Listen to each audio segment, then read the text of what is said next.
Ja neviem dobre po anglicky. Dorota, to sa za mňa Takže je. Tak ja budem hovoriť po No, tak čo, spustíme.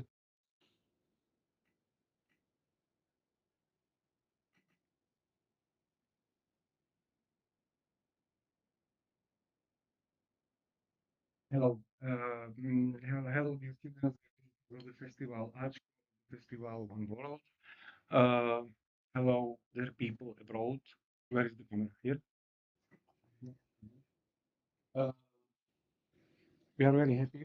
We can welcome Maciek Hamela, Polish director, with his movie In the Rearview, which we will see soon.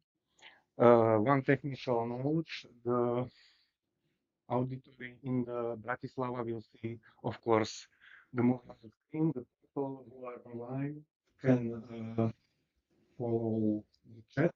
Is it true, Mr. Planka? It's true. So in the link on the Vimeo, and you can watch it. The film is long, 1 hour and 20 something, 24 minutes. And after this time, we will meet here, also online, and we will speak about some topics. And now should I introduce you? I would like to introduce you. No, I would like to say some few words, maybe topic will hello. Okay, well, thank you, Marek. You know Marek, right? I know him. I just got to know Marek. And, I'm already under a big impression, so we're gonna have to. We're gonna have to. We don't have a lot of time after the screening, but if you have time, I welcome you to stay, and I'll tell you a little bit how this journey of this film that wasn't meant to be a film started, and also what kind of difficulties we encountered, and maybe some of these things will uh, could be helpful to any of your projects that you have in mind or currently working on. And if you will have any questions, we'll be glad to maybe discuss them. So we had a lot of ethical issues that we had to circumvent while filming this film, but I'll tell you more afterwards. Okay. Thank you. Have a nice day. And speak on the stage.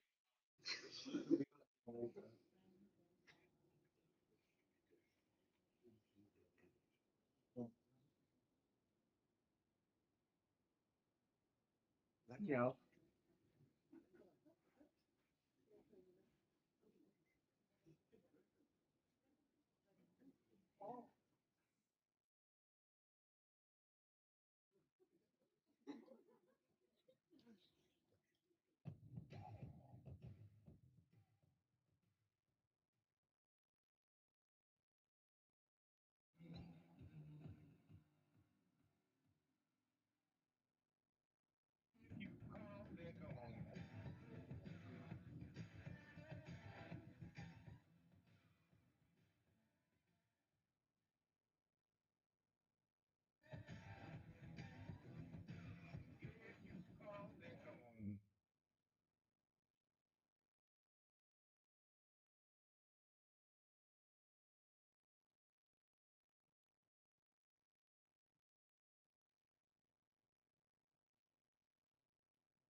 Добре.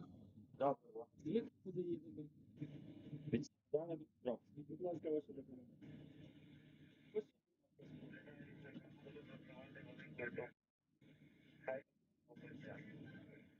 І погано.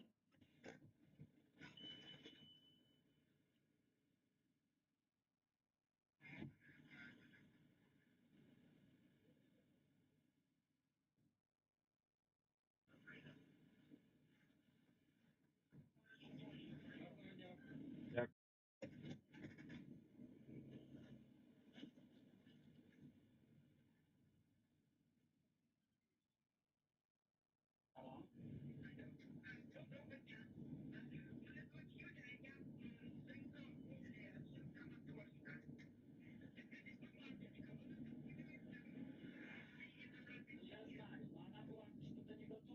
Сейчас я знаю, что она ехать, да? Я ее написал, все пытался строить, чтобы ее хорошо. Я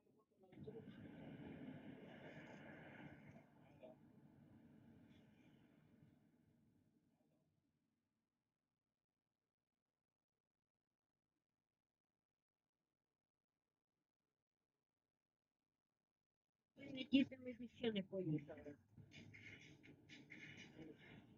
Алло.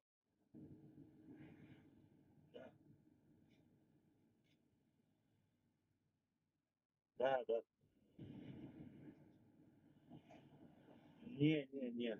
Нас его перевели.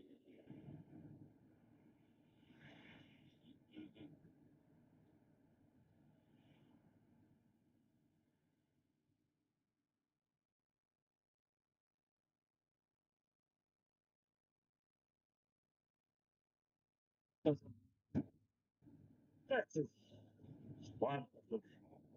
Kind of spot. Да. Что зручно розмовляти, нет.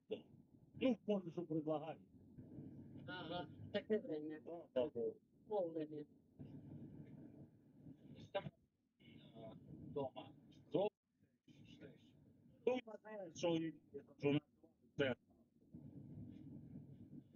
Ну, там, ну, все, що хочеш. Телевізор, машини, все. Собаки пускали. Я как-то зовут меня? Ні. Красотка? Да. Я сколько лет? Та що його дівка щось прослужила. Вона спробувала спокійно їсти підряд. Скоробки, картопля, мандарин, апельсин, яблуко, овочі, помідори, все, що не даси. Хліб, печення. Там сало. Сало? Так. Хліб із майонезом гарно, що не боїться, і парі не віддають. Конечно, расскажи, значит, которого.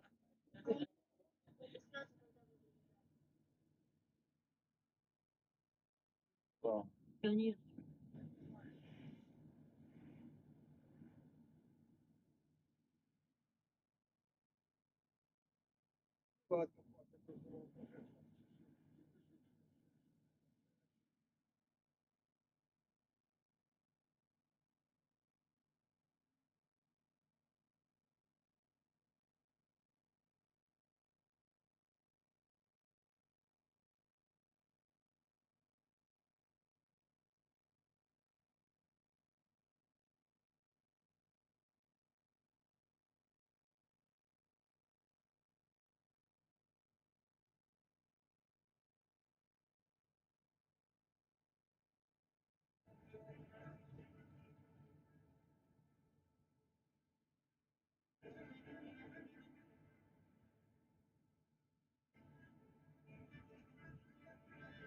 Od początku inwazji Rosji na Ukrainie zaatakowanego kraju ciągło z ponad tygodnia. Około milion osób to najszybszy eksodus uchodźców w tym stuleciu, podało Biuro Wysokiego Komisarza Narodów Zjednoczonych do spraw uchodźców. Agenda ONZ, która prognozowała, że Ukrainę może opuścić do 4 milionów ludzi, ostrzega, że ta liczba może wzrosnąć. Osoby, które będą przekradać polsko-ukraińską granicę, świat ten obowiązku okazywania negatywnego wyniku testu na COVID-19. Tak, Здравствуй, Evelina. Через Малинівку идет такая дорога, очень маленькая, узкая, нажми. Там что? А в Новокузнецке русские надо. Все, посмотрим через Малинівку. Все.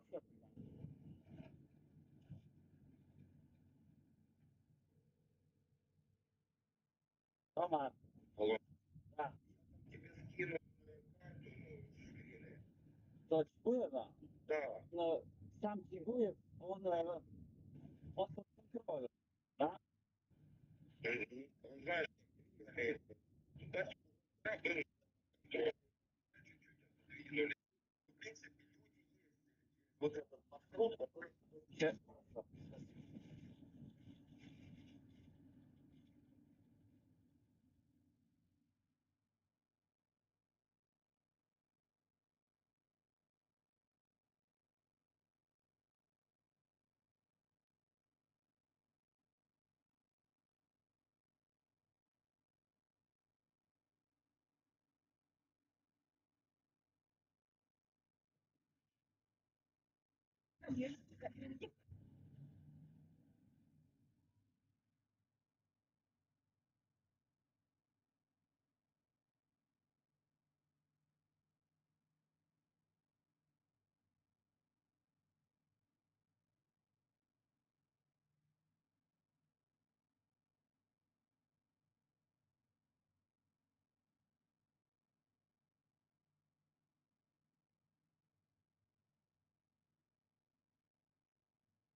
первый раз записываю.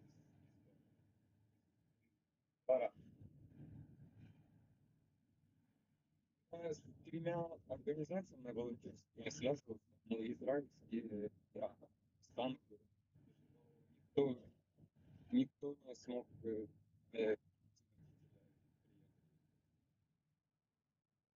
далее просто или сами разбирайтесь до Харькова, оттуда мы вас заберем.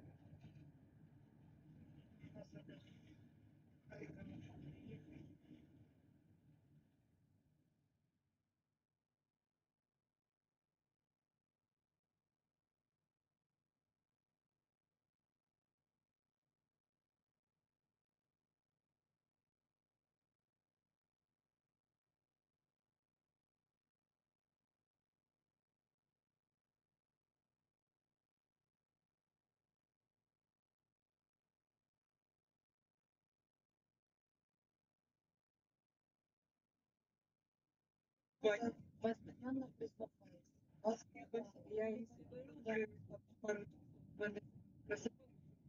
Я да, ну, Сама пойти и сразу рассыпать сюжет.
We got through the worst part already, so now it's just It's just a long journey. That's all.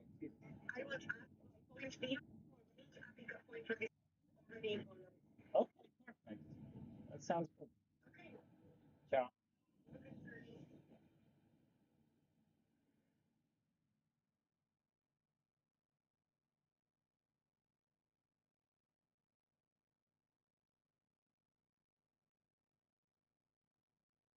Первую неделю это точно. Я не могла поверить вообще, осознать, да, что идет война.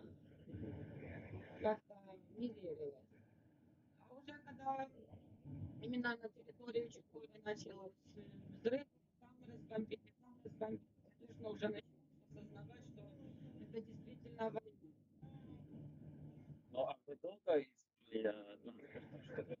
И опять же, деньги. Кто упирается в деньги за наличку. И не ужасные цены. Вон вот эти вчера, которые с нами ехали, с маленькими, им вообще говорили 7 тысяч за полтаву. Ну, извините. А потом уже $100 вообще. Это чересчур. Вот она и нажила, хорошо нажила. Вот. И потом Вильям сказал, что все записано, он все решит, найдет, как нас забрать.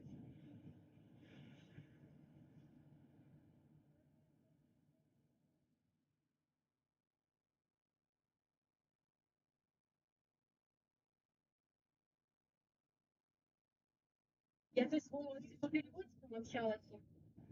Сказал, Да, и он сказал, поможет, вот как приедем, там, зарегистрироваться. Я такая, что надо сделать? По поводу тоже своей беременности тоже. Зарегистрироваться.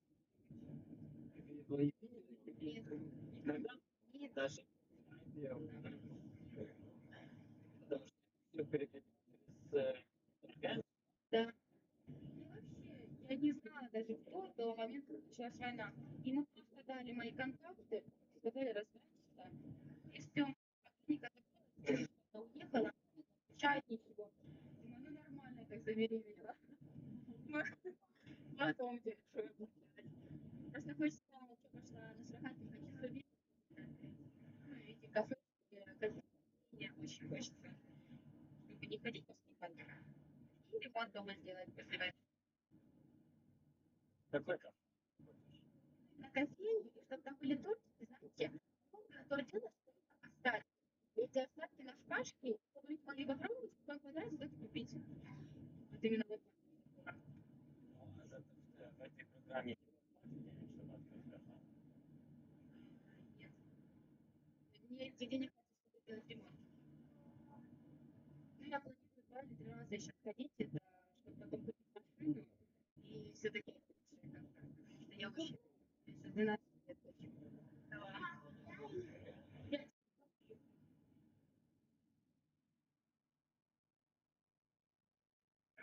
Дорогу. Я знаю, дорогой. Знаете? Да, точно. А вот вчера телефон был у Львові. Телефон? Телефон був у Львові. вчера Вот там десь, де печатка, десь, да. Я забув, як та село називається. Каже, через пустили. это не топливо было. Нет? Ні. Ничего себе. Я не знаю, что новости сегодня. Я Ну, не я? для є. Дуже сидить, А дочь, здорово. А я ж повторяю. Повторяю. О, отлично. Так, Сейчас. я побегу. Давай. Боже, Добре. не може так. Що це за Добре.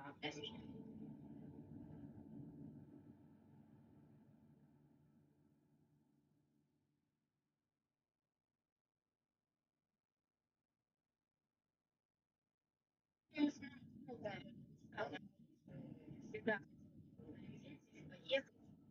И тут такая возможность, скажем, да.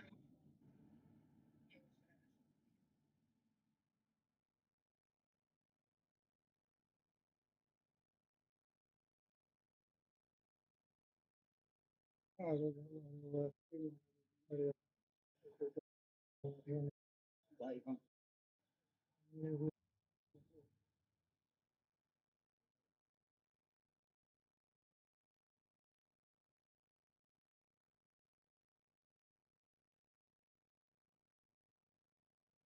быстрее, быстрее.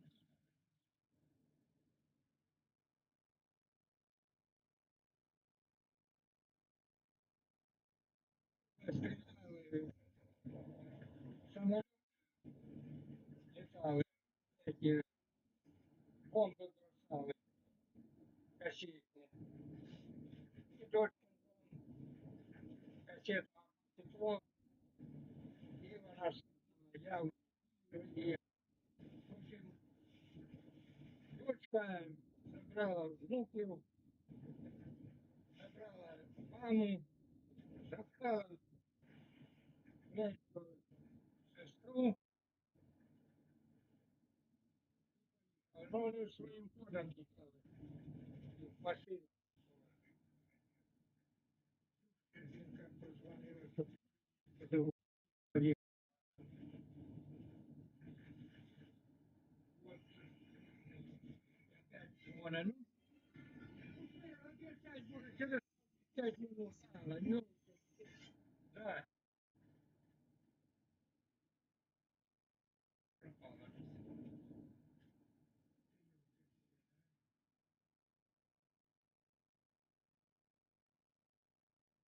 Я понятия вчера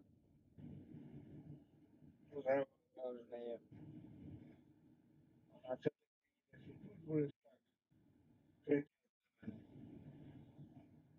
А она, ну, тут команда, если я тут что-то сделал, там, вот это сделать надо, вот это сделать, чем я приезжать будет, такая вот это закрываю, так вот открываю. Кажу, приезжай, закрывай, открывай. Я человеку довірив, це подвиг. Його завтра бомба впаде, його не буде. То подвиг. Що делать мені? Оставайся тут на разборке. То кричи, давай езжай. То вот там позакрывай, а вот там подрыв. Ёлки свет.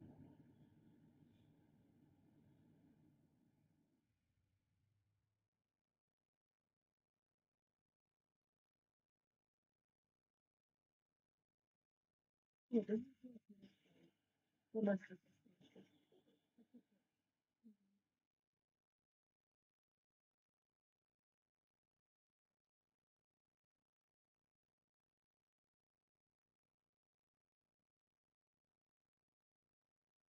Думається, на футбол.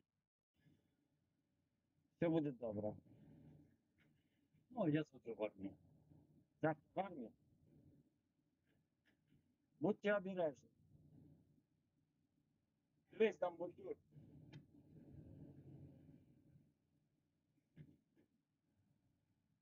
Фамилия какая у детей? Зая, все у нас однаково. Однаково. Да. Хорошо. Да. Лучше проверить свидание, чтобы не было проблем на паспортный контроль.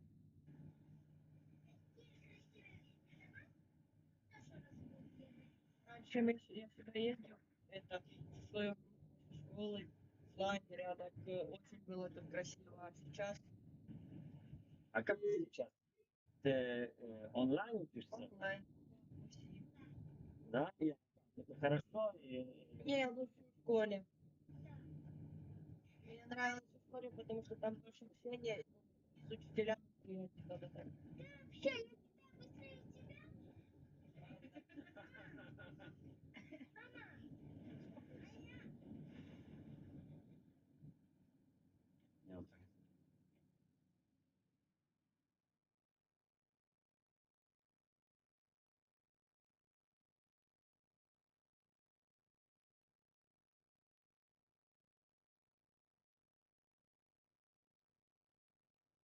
Доброго дня. Доброго. Звідки куди їдете? С Черникова на границе с Польшей. Там перекресток дорога? Да. Убираем.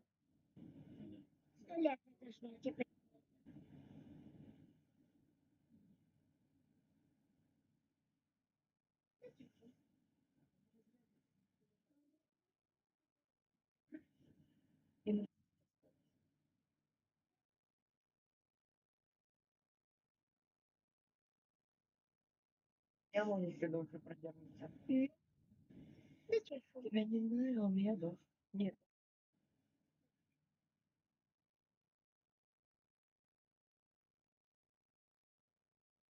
На слабо, как ты? И уходишь направо. Доезжаешь до Киева, там пару блокпостов, там есть. Хорошо, да? Хорошо. Спасибо.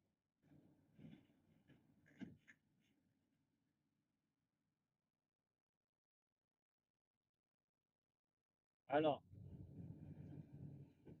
Алло.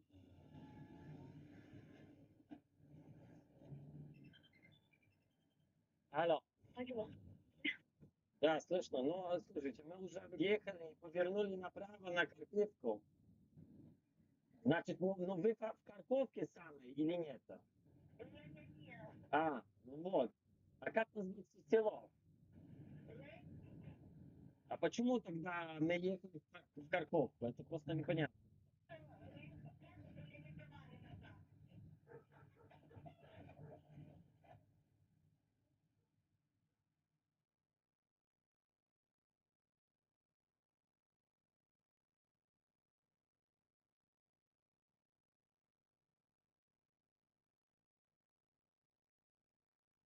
Привет.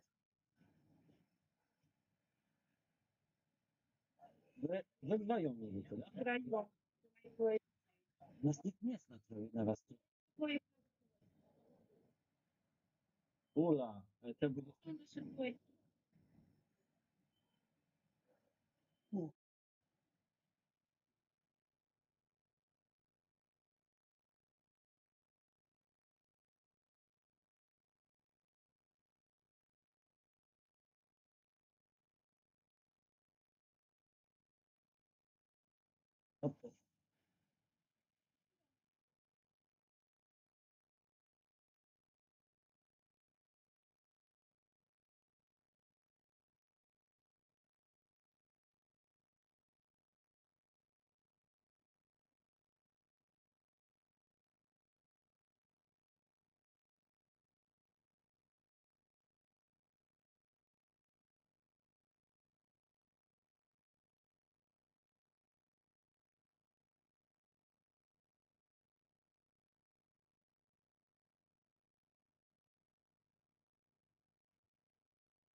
Саша? Понятно, я поняла.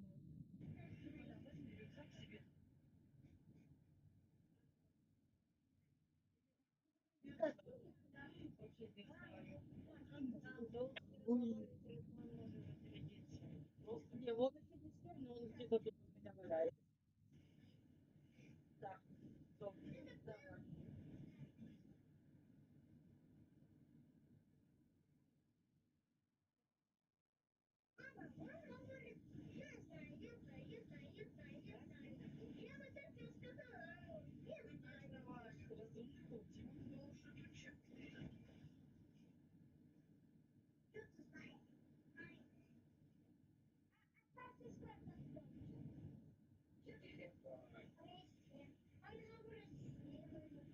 Сейчас опять поразбирается, или на садике будет.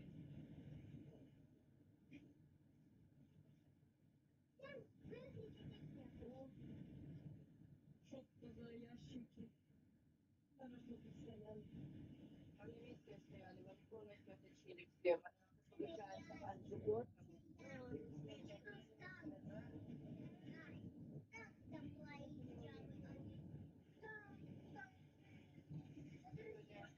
У нас некогда было выехать, аж мосты повзрываны все были. Это ж пока их вот только что делали, хоть чуть-чуть. А то ж вони ж стояли тут вокруг нас. Мы вот, они ж приезжали к нам в село.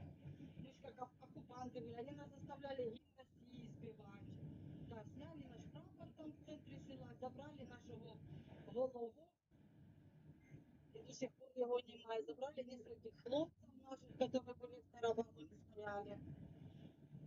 Так.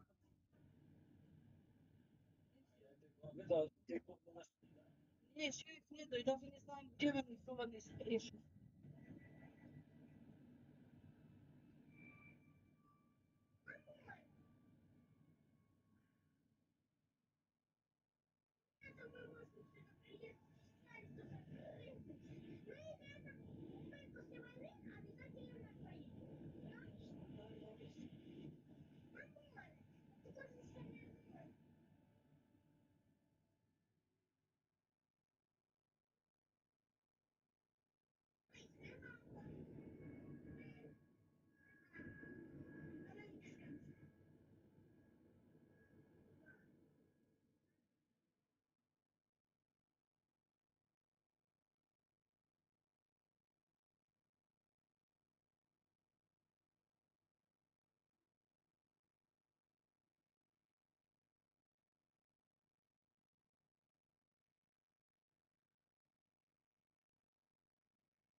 Мины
туда сюда.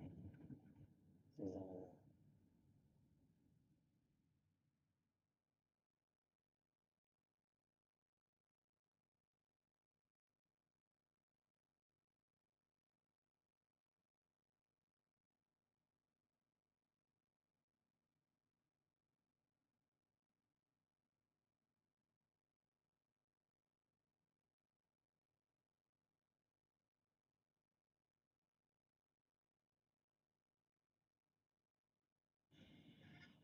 Хочете документи?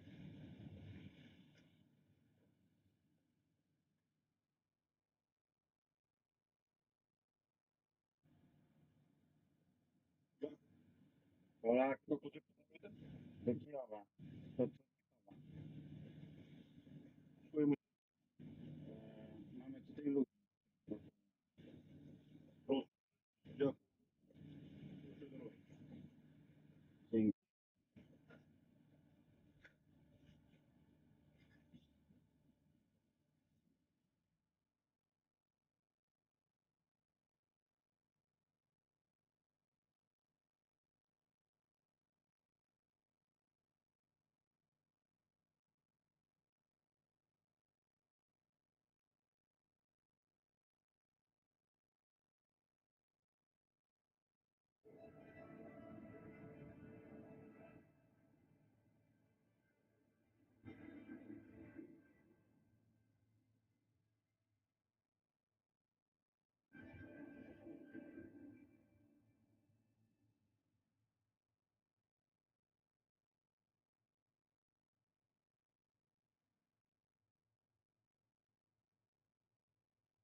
Proszę.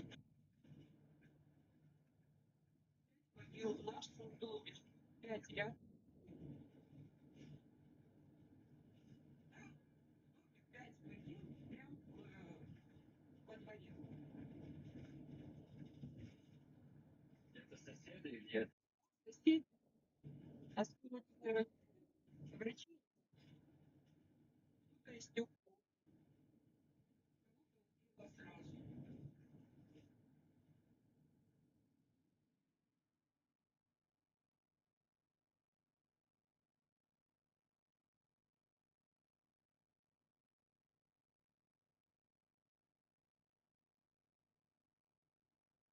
Пьянский рок были дворяне. Там такие красивые фотографии остались. Где в таком классном костюме с бабочкой, а бабушка в шляпе и такое платье красивое. Он такие стихи.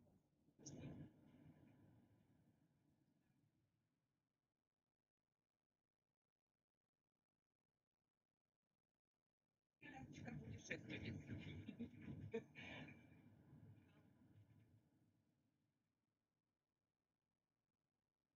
Брать в Европе, знаете, бывает, правильно? Надо себе так поставить.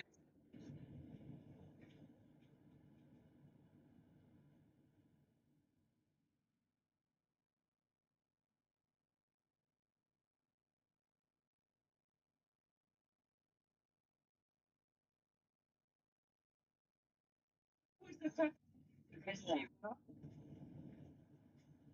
Но, например, когда смотришь в окно, в соседний дом,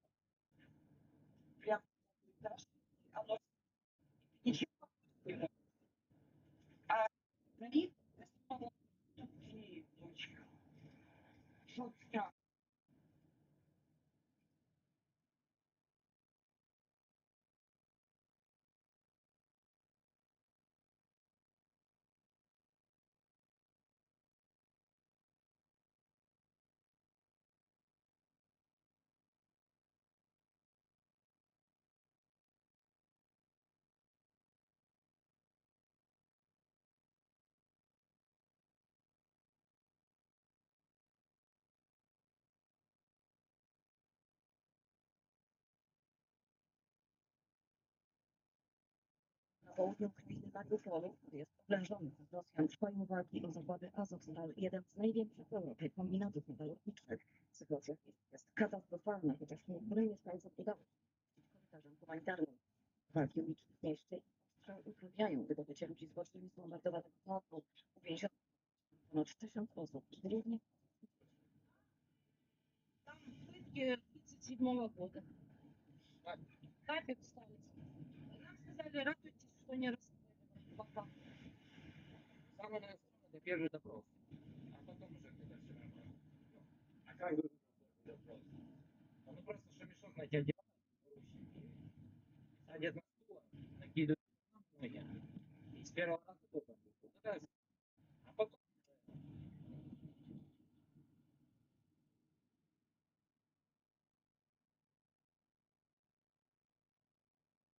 мне больше повезло, мне только на ноги нацепили, а я знаю, там товарищ сидел, ему на руки и на ноги.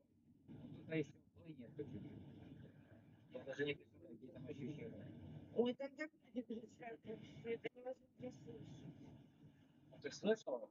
Да, конечно, там все... Когда меня были допрос, я увидел специально на преступную улицу. По напису. Да между ничего это. Нет разницы. Мужчина, женщина. Дедушка, бабушка.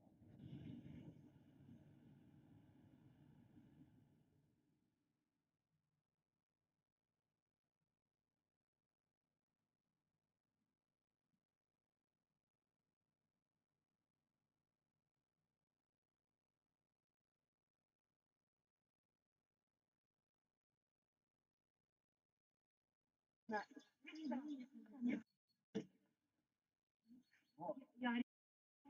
Там, вот.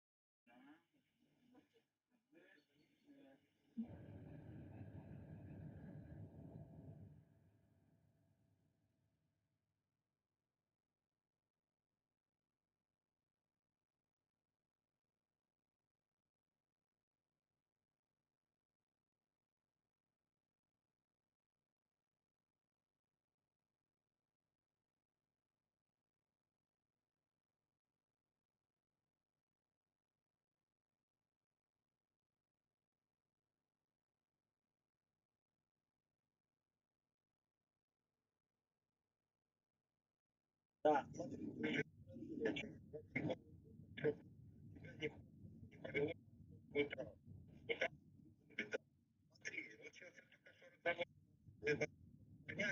Роман, сейчас. Момент.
Приедем сюда эти 5 дня с тобой.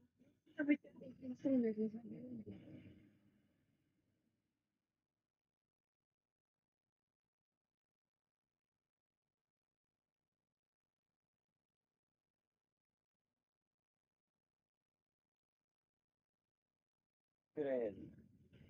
Сделаю.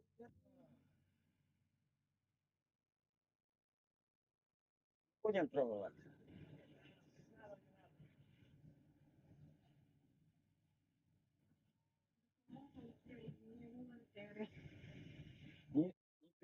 приедешь туда. Там уже одна машина сломалась, там военные накопалось.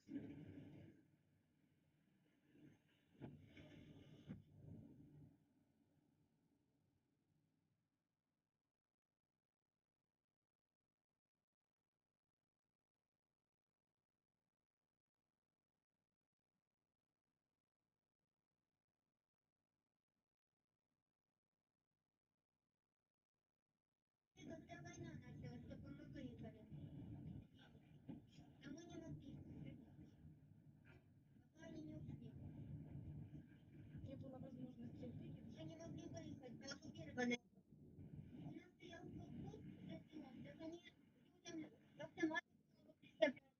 Говорили, что всех расстреляют, не понравится. В общем, да, ужасно было.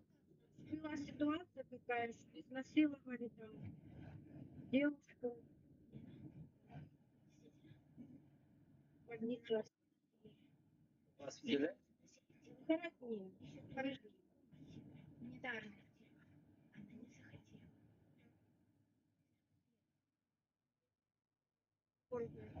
Исключение.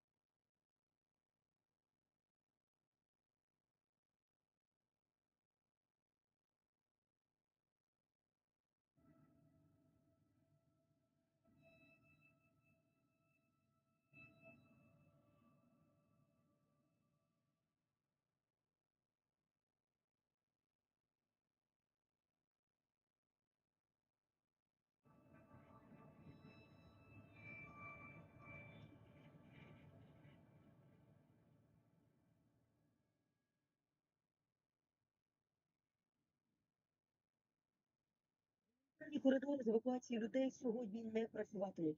Російські окупанти третій день не припиняють блокування та обстріли гуманітарних маршрутів.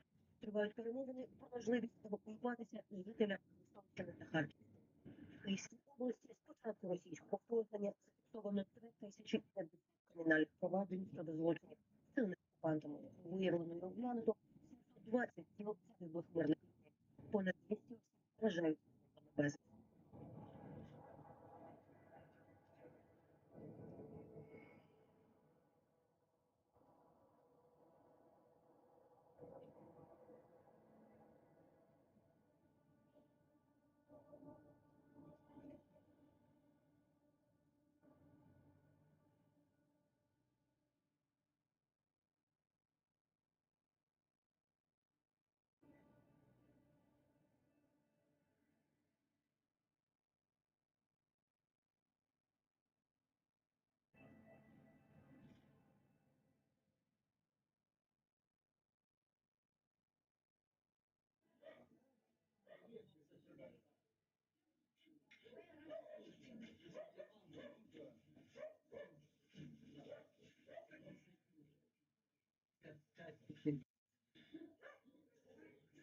Никто вас не знает вообще. А вас сколько вообще? 50 человек. Но, да, за последнюю неделю вы начали сильно, нет? Це не було нічого. Як заряд, от і повлітали. Ага. Ну, да, це ерунда.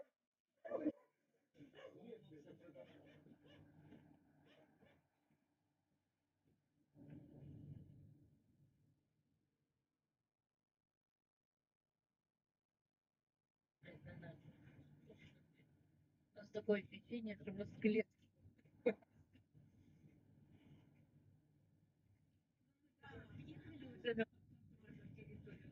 Такой скелет. Я уже домой хочу. Мы тоже домой хотим. Плюсил мне. А еще ехать. Что? А чего вы сразу не поехали? У нас вас фотографировали с паспортом. А, с паспортом. У нас просроченный паспорт был. Хотя не смотрят на это. Какой вам, какие У них график, у моих июня был просроченный паспорт. Ну, то есть они просто срок. загранпаспорт или Обычный, внутренний. Ну, короче, надо хочет. Вот момент код хочет. Может, остановим? Ой, слышите, вообще. Капец. сейчас? Блин, вроде сходил утром. А что ж будет не очень хорошо пахнет. Сейчас. Блин. Сходил, что ли? Нет, тут и вот сидит сейчас будет. Надо быстренько его. Выходи, Матя. А ну, сколько сидит? Блин. Тут вот он не свежий. Не хочет сидеть невкусно. А? Можно, да, так? А то он не понять, как он. А ну, не забудь.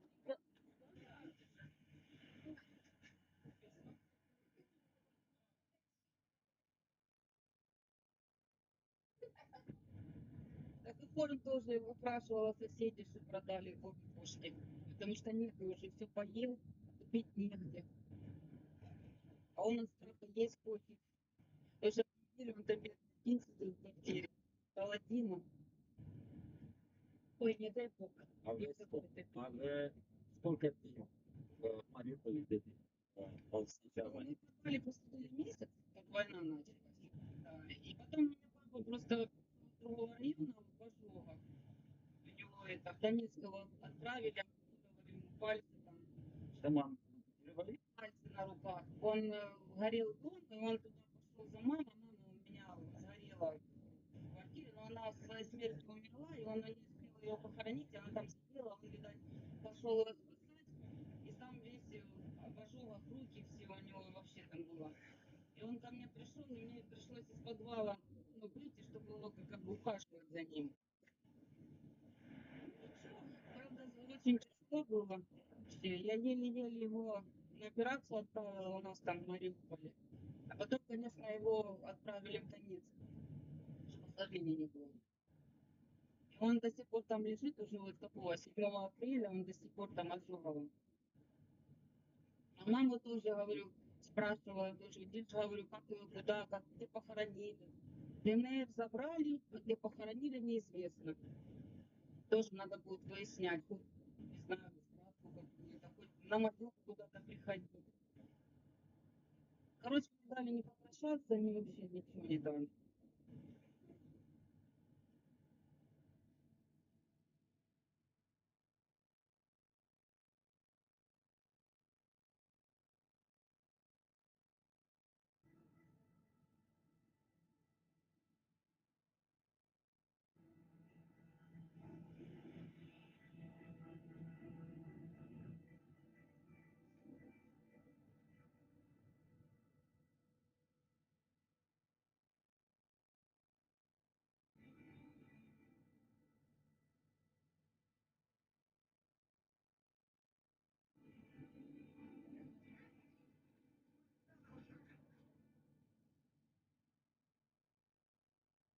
Сергей, вы можете мне переслать карту оценка? Ну, вы сейчас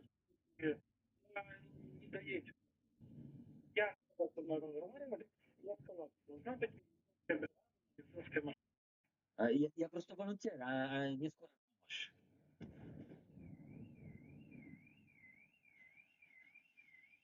Страховой. Печать и все остальное. Нет, хорошо. Вот. 12 часов лежал на земле, целую ночь лежала на земле, никто не мог зайти. Путин послал сюда. И убить землю. Да, их было 20 штук, 10 человек, его они орудовали. То есть их стреляли. То есть надо будет убрать вот это или нет, потому что мы поставили их на 10 дней. То есть мы этого не видели с самого начала. Когда она умирала, мы делали все, чтобы она не умерла. Да, и вот это, вот эта проблема. Но это не дает температуру. Температуру дает бедро вот тут. Мы его раздренировали и выставили легче. Холодно, давайте закрываем. А ну, нормально? Давай? Давай? Да, хорошо.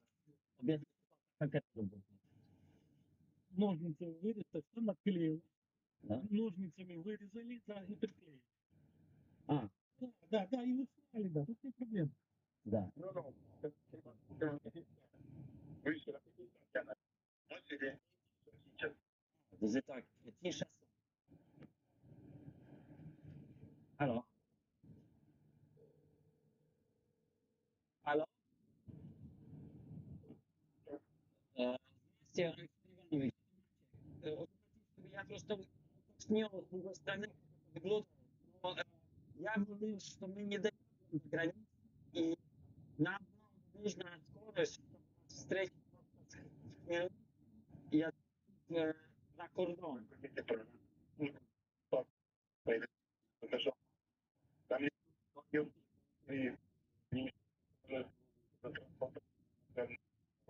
Нет, я понимаю, там просто есть больница, которая возьмет в порт.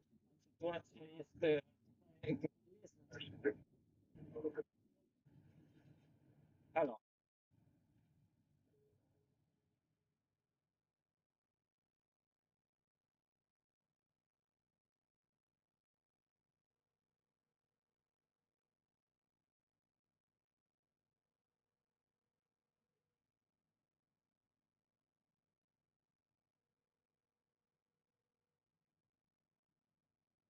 драматично.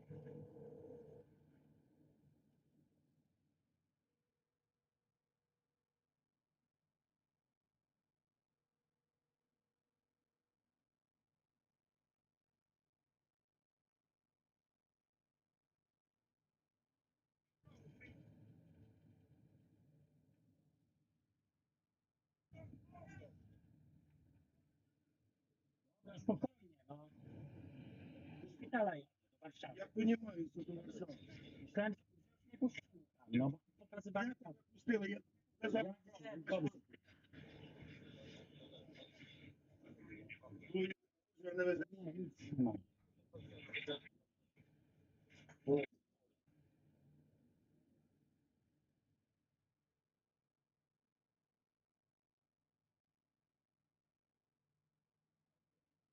Elena,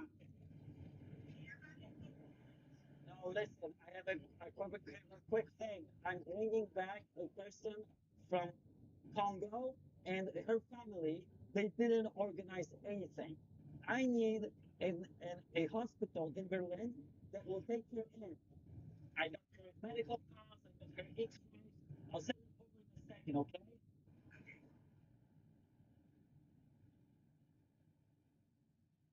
Levé? Non.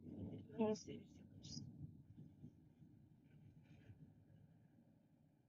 En fait, ça, c'est une partie de la plus mauvaise.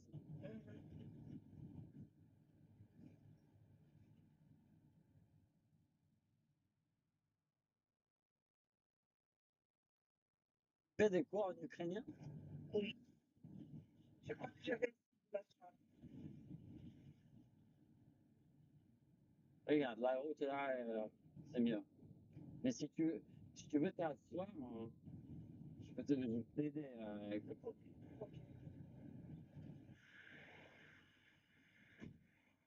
Hop, donc, hop,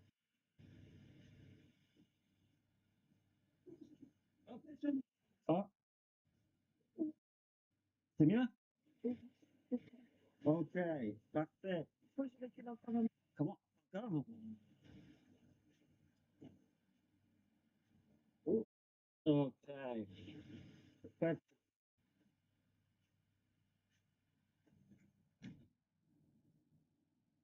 Tu es à Kiev depuis longtemps? Perfective. On était très convaincus. Il va nous faire test pour moi parce que je vais faire le téléphone. Ma soeur est dans Internet et parce que j'ai été depuis que j'ai commencé le commerce, petit à petit, j'ai commencé mes entreprises. Le commerce dans le pétrole? Pas du tout, je ne suis pas je ne suis pas intéressée dans ce domaine-là. J'ai commencé à faire des commerces de vente de vêtements en ligne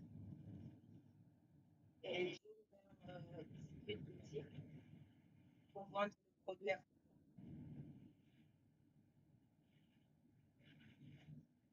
Je n'ai pas eu de chance.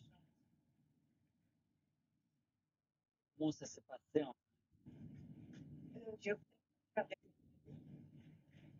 sauf que la voiture était petite, on était, du coup, je sacrifiais cette petite pause-heure, comme ça, moi, je peux rentrer à l'école.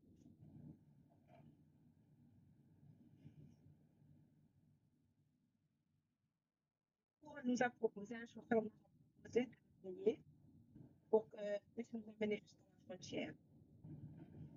C'est avant que on s'était tiré dessus, en fait. On s'est le seul pour dire que nous sommes pas violents, il n'y a rien de. Mais ça n'a pas passé. Vu qu'on était trois noirs avec le chauffeur qui était exprimé azerbaïdjan. Et puis, ils ont ouvert sur nous. Ce n'était pas un hasard, ils ont vraiment ouvert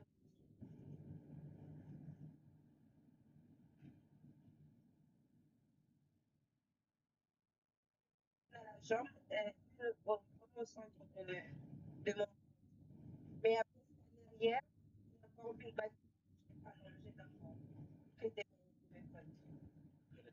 toujours là? On dit si j'ai appris beaucoup de choses ici, donc du coup, je me suis attachée un peu. Pour moi, c'est comme mon deuxième pays. Et tu penses revenir un jour? Quand on est dans les treize, je sais pas.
Viens avec toi.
Просто не страшно, что я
Тут не приїдете.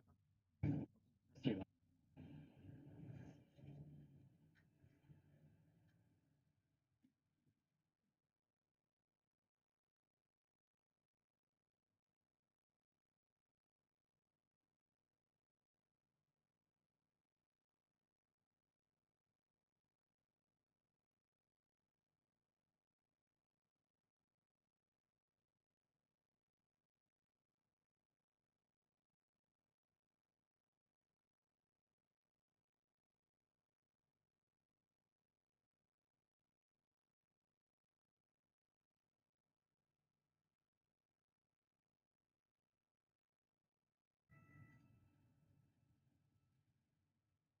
Как-то тебе не слишком жарко, Саня?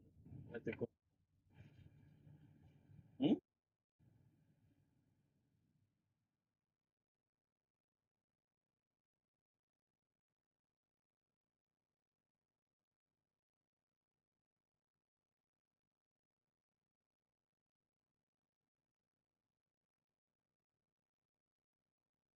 Но они в этот момент находились в комнате. Я не знаю, как они вообще прожили. У меня дверь вышла с коробкой в коридор.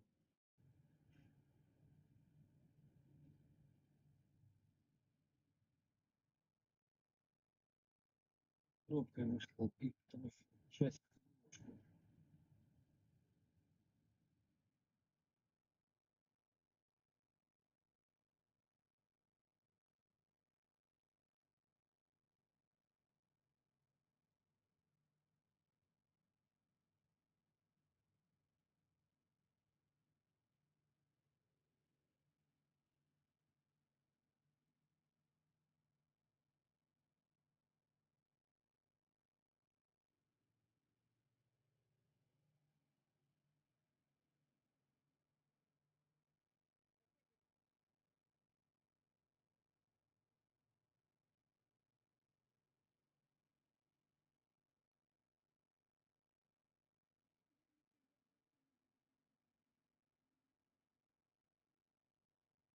Там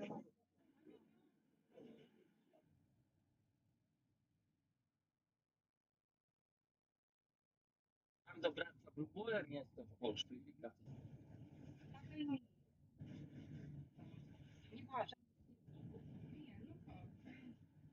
Нам не имеет значения. Щоб дітям було добре від серця. Понятно.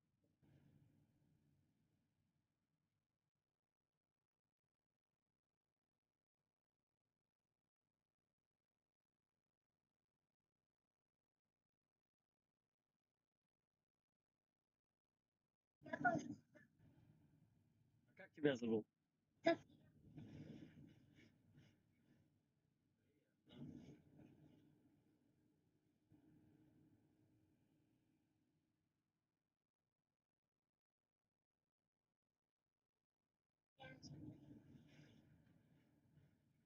Родилась в Десне.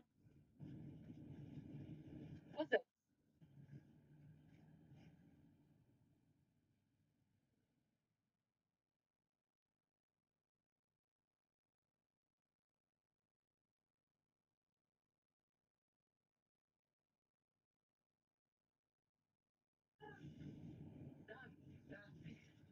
О, что это?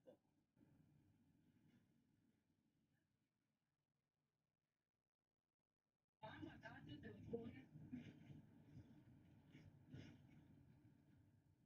Я тебе отдаю, это важная бумага.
Ой, высуньте всех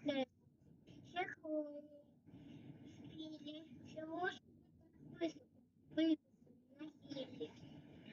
Вот он так высоко, вы устрелили, так сосили, и тоже заспили.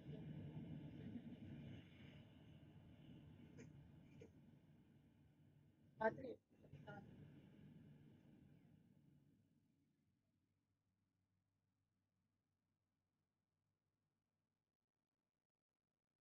Это такая маленькая, да, у меня вопросы такие начались.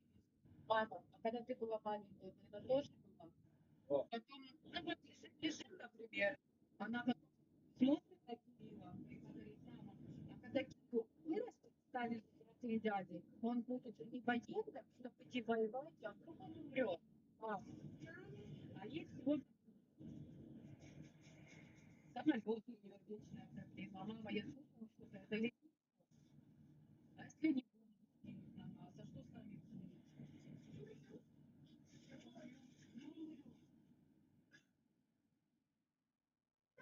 Да, вот.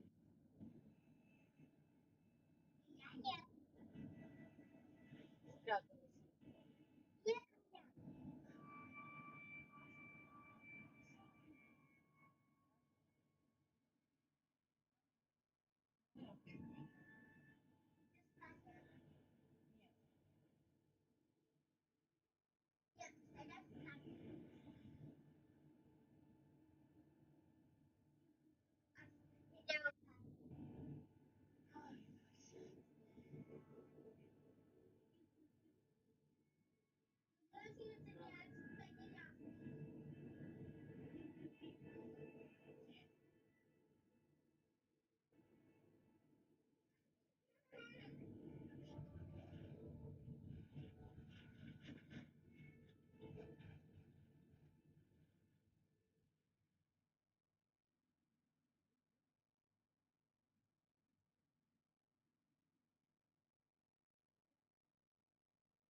Что Ничего не сорвала.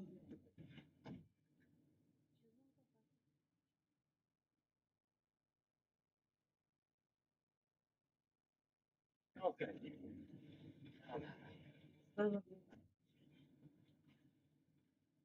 Только здесь аккуратненько, потому что ага. Тут не сильно большой такой участок, но есть чуть-чуть.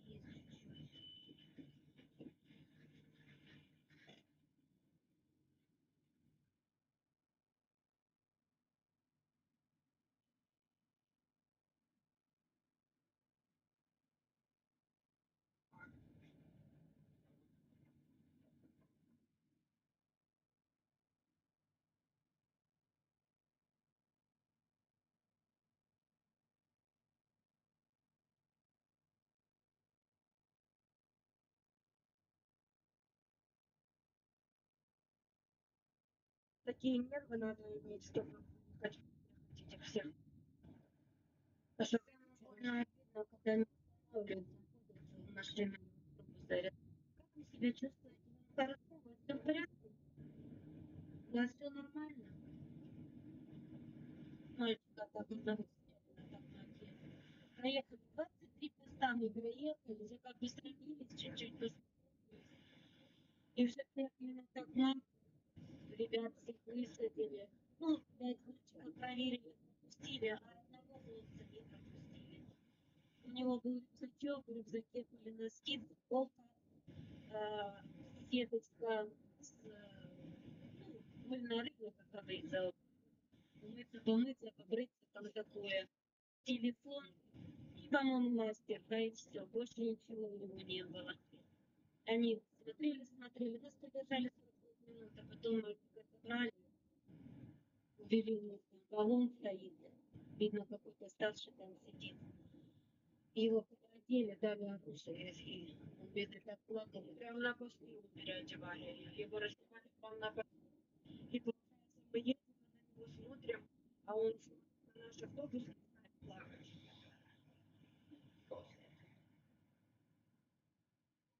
Делайте.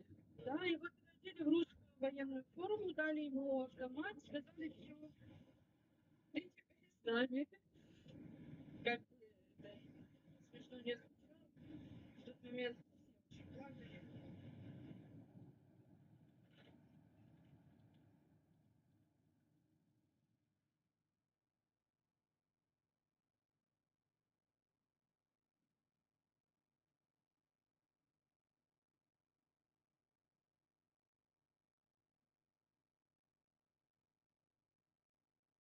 Я служила там, застали. И некоторые, кто вышел, дошли до точек своего жилья, но, ух ты, господи, но некоторых при обысках, при вот этих, которые были у нас зачистках, некоторых девочек забрали. Сейчас находятся в Донецке, ждут приговора.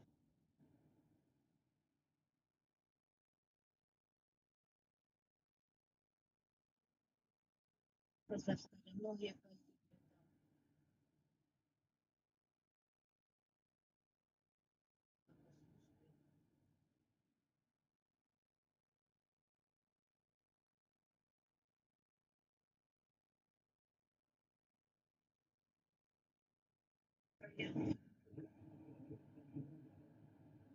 штурмовая бригада.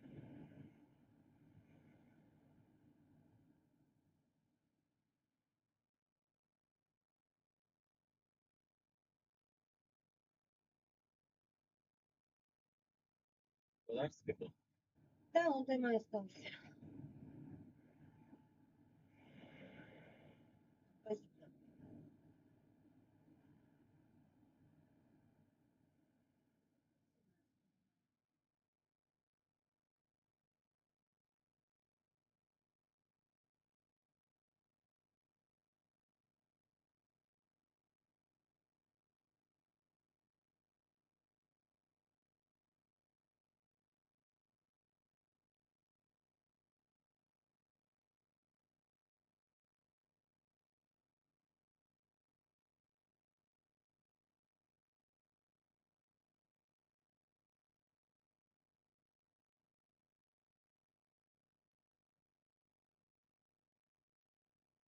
Да, постоянно взрыв стреляют, знаешь, что надо прятаться и сидеть. Когда тихо-тихо, и потом вдруг прилетает намного опаснее и да, когда это с воздуха летели, извините меня, бомбы и воронки на несколько километров. Такие дома у нас видели, скелеты.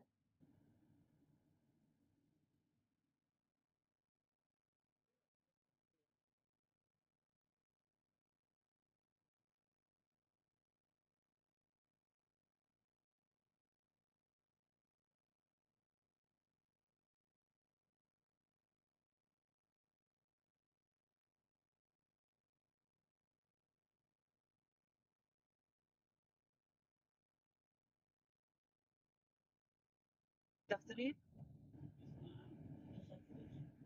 Нет, подожди, это не морская. Нет, это не из труб прямых.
you, Mr. Palinka.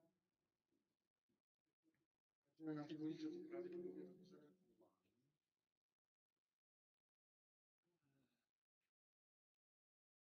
byly otázky, tak mikrofon máme aj do. Treba zapnout.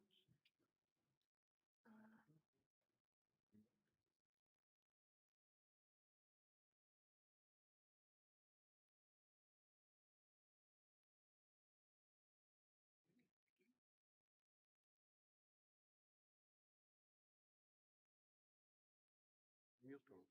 Takže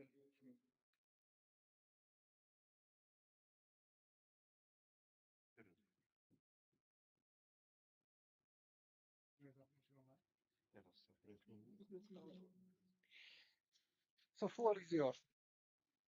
All right.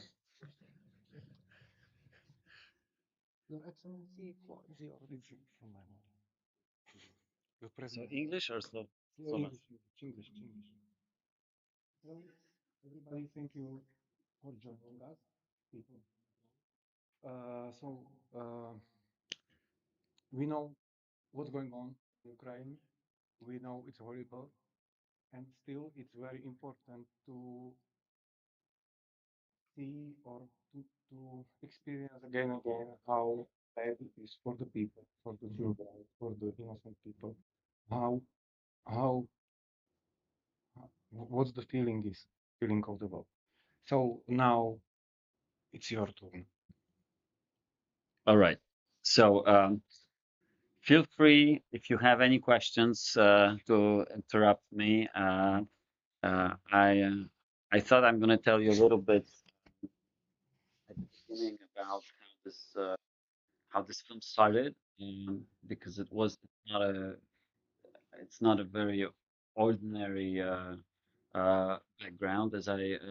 As although I'm a filmmaker, I didn't go to Ukraine as a filmmaker. I went as a driver. I bought my first van on the third day of the full-scale invasion, and then I bought another one and another one, and I started going to the border. And in the second week, I was already on the other side, driving people from uh, different parts of Ukraine to the border and to these other places where other drivers would pick them up and bring them to Poland.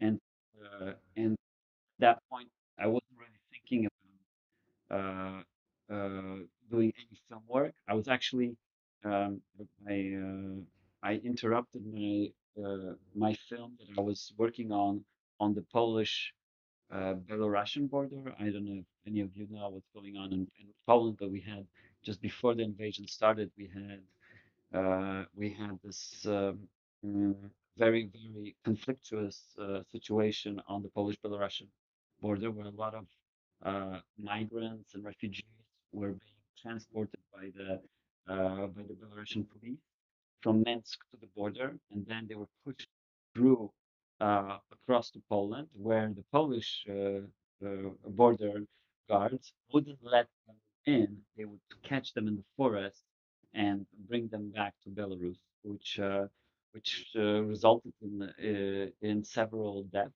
people. And I was working on a film there that I postponed, and I went to Ukraine just as a driver. And it's sometimes like this in documentary, and I understand that most of you are documentary filmmakers. Could raise your hand. Or, okay, more okay over there. All right. So it's well, with in very often uh, films come out of uh, of of coincidences, of observations.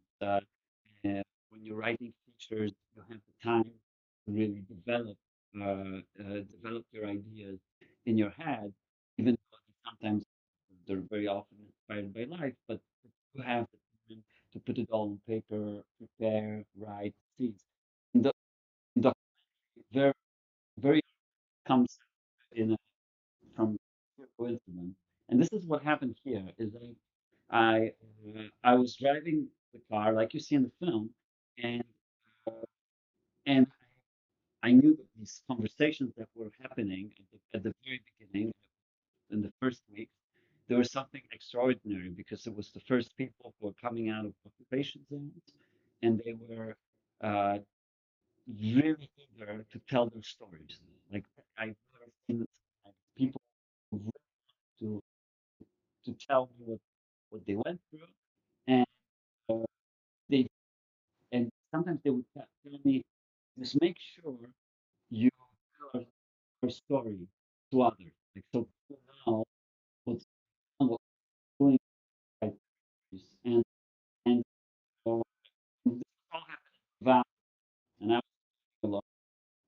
And when I started making these longer routes to Ternita, which was a city of Kiev, that I that I was drive somebody to help me drive at night, and I decided to call a friend of mine who's also a DOP, and done trips before, and I knew he was a great driver, and he came along. I didn't really tell him what, how long, where I was going to be going, but he agreed. And we took a bunch of cameras at the beginning, just to try to make things very interesting. But after 2 days, we understood it's for this film. It's if I'm going for these conversations, I have to be extra careful and not try to transform these trips into filming trips. And when we went first, we had all these GoPros that we use on the car.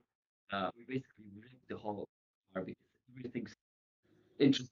Military activity around, uh, the shell coming in, the explosion.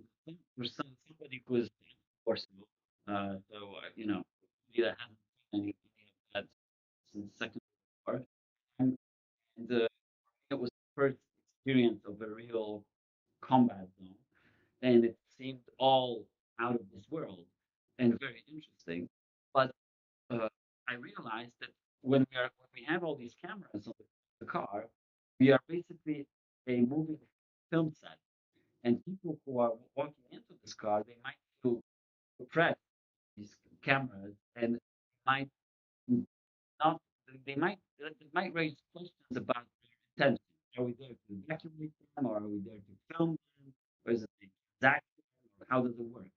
And uh, so after 3 days of going with these cameras, I decided that we're going to take all these cameras off, and that we're going to make a very strict protocol on how to introduce this filming part into what I was doing before, was the volunteer work of being a driver. And so we got rid of the cameras. Only one camera stayed in the car. It was always handheld by one of the cameramen that were driving with me. And they changed because Babs finally decided to the set, and I had people.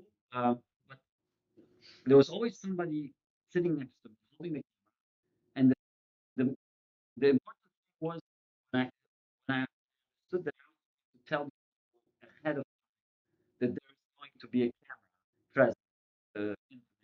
And so what I did, I would always take a phone number of the people that I was picking up, and I would call them before, and I would tell them that we're going to be filming, that there's a camera, without really explaining what's about it, but we're filming the evacuation. And then when we pick them up, I would have time to explain them on the way, uh, while gaining their their kind of trust in the conversation. I would explain what the film is about and why it's important, and I would and they were free to choose. Some people would say, "Oh, I'm kind of timid. I don't want to talk," and I would tell them, "That's fine. You don't have to." And at the end of the trip, they were already delivered to their destination. I would ask them to sign the papers and the release forms.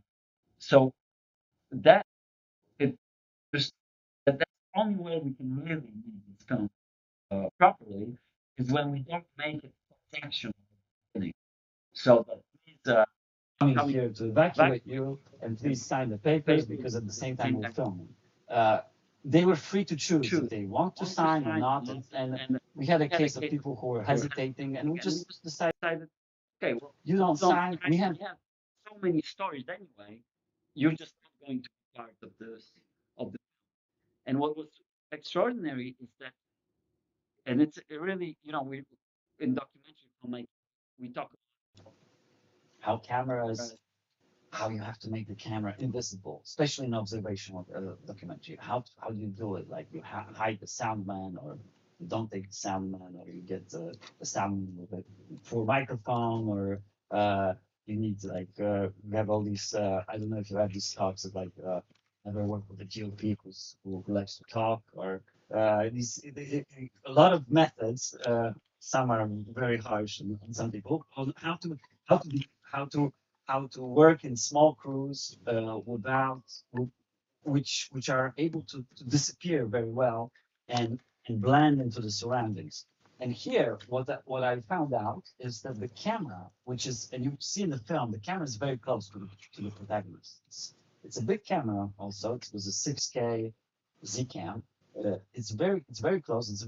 It's pretty big, and it's in their faces, but it served as a kind of a microphone that served as an incentive, and people who were who were sitting there and were driving for hours, they sometimes when they wanted to, they all of a sudden they had this urge to share a story.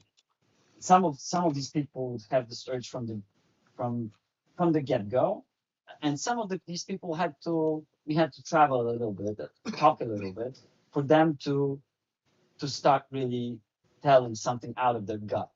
And this camera, the fact that it was there, I think helped for some of these people to really tell their whole story. They and tell it differently because they didn't talk to me, but they were as if they were actually speaking to somebody who already to the viewers.